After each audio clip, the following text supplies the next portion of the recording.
A total loss. Total loss. Goods so damaged that there's no point in repairing them, or they can't be repaired at all. The first cup was an easy sell. The second cup, too. It was on the third cup that a little girl, about 6 years old, said, "Ew, there's a bug in my drink." Then her brother said, "There's one in mine, too." "Gross," said an older boy on a skateboard.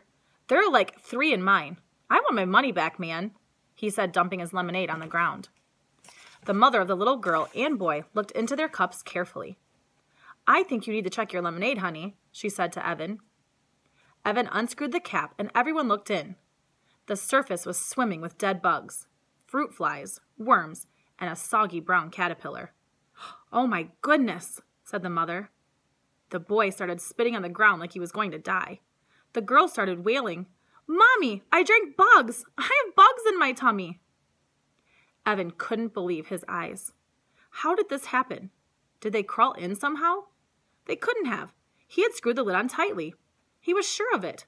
And anyway, 1 or 2 bugs crawling in, maybe. But 50 dead fruit flies and 2 inchworms and a caterpillar, it just wasn't possible. Evan was burning with embarrassment as everyone looked at him and his buggy lemonade.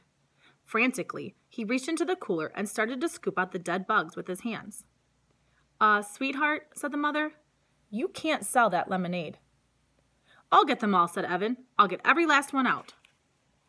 "No, dear, you really can't. You need to dump it out." Evan looked at her like she was crazy. Dump it out? Dump it out? He'd spent $40 of his hard-earned money on that lemonade and another $1 for the cups. He wasn't going to dump it out. "I'll do it at home," he said. "No, you should do it here, I think. I need to be sure that it's all disposed of properly." Evan looked at her. He didn't know her, but he knew her type. Boy, did he know her type. She was the kind of mother who thought she was the mother of the whole world. If you were on a playground and she thought you were playing too rough, she'd tell you. If you were chewing gum in line at the 7-Eleven, she'd say, "I sure hope that's sugarless." Mothers like that never minded just their own business, or just their kids' business. They thought they had to take care of every kid in the kingdom. "It's too heavy for me to dump," he said. "I'll take it home and my mom can help." "I'll help," said the busybody mother of the world. "All we need to do is tip it a little." She grabbed one handle of the big cooler. Evan had no choice but to grab the other handle. Together they tipped and the lemonade poured out of the top of the cooler. They poured and poured and poured. The lemonade sparkled in the sunlight like a bejeweled waterfall, and then disappeared without a trace, soaking into the parched September grass. As the last sluice of lemonade slipped out of the cooler, a slake of mud poured out. "Oh my goodness," said the mother. Evan couldn't believe it. He couldn't believe how quickly his victory had turned to defeat. It was just like the lemonade. It had disappeared into the grass, leaving nothing behind. A total loss. The mother smiled sympathetically as Evan returned her $2. The skateboard dude had already skated off with his refund. There was nothing to do but go home. Evan walked slowly, dragging the wagon with the empty cooler rattling inside. With every step he took, the wagon handle poked him in the rear end. Step, poke, step, poke. He felt like someone was nudging him forward. "Evan, Mom wants to see you in her office, right away." That had been weird. His mom had no idea what he meant. "I didn't call you. I didn't call anyone," she had said. "I've been on the computer." "Evan, Mom wants to see you." He had been coming up the stairs. Jessie had been in the garage. She had looked anxious. "Right away," she had said. Evan stopped walking. He stared at the empty cooler.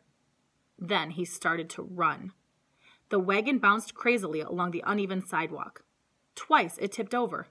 What did it matter, thought Evan angrily. There's no lemonade to spill. By the time he got home, he had it all figured out. He looked in the kitchen trash and found the 3 Ziploc bags, inside out and sticky with lemonade. He shook the fruit bowl and noticed how few fruit flies took to the air. If he'd had the right materials, he would have dusted the cooler for fingerprints. But there was really no need for that. He knew what he would have found.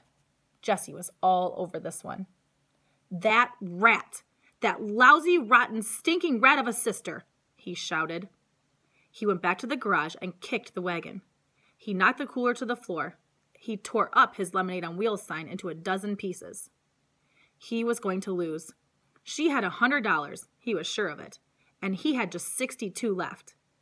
Tonight, before the fireworks, when they counted their money, she would be the winner and he would be the loser.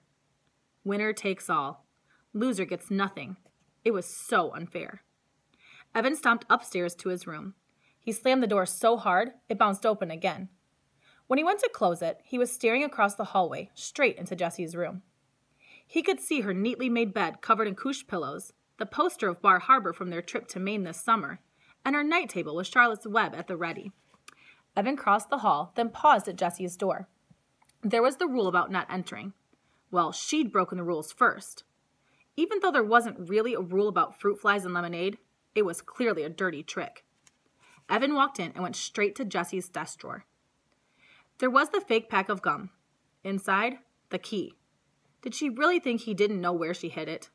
He'd seen her slip the key inside the box when he was passing by on his way to the bathroom. Jessie was smart, but she wasn't very smooth. He'd known for months where the key was hidden. He just hadn't bothered to use it. Until now. It took him a while to find the lockbox. He checked the bureau drawers first, and then under Jessie's bed. But finally he found it hidden in her closet. Again, not very smooth. Evan carried the key and the lockbox back to his room and sat on the bed. He put the key in the lock and opened the top. Then, the moment of truth. He lifted out the plastic change tray. There were a whole bunch of scraps of paper on the top, and there was a folded index card too. Evan moved these aside and found a $10 bill paper clipped to a birthday card.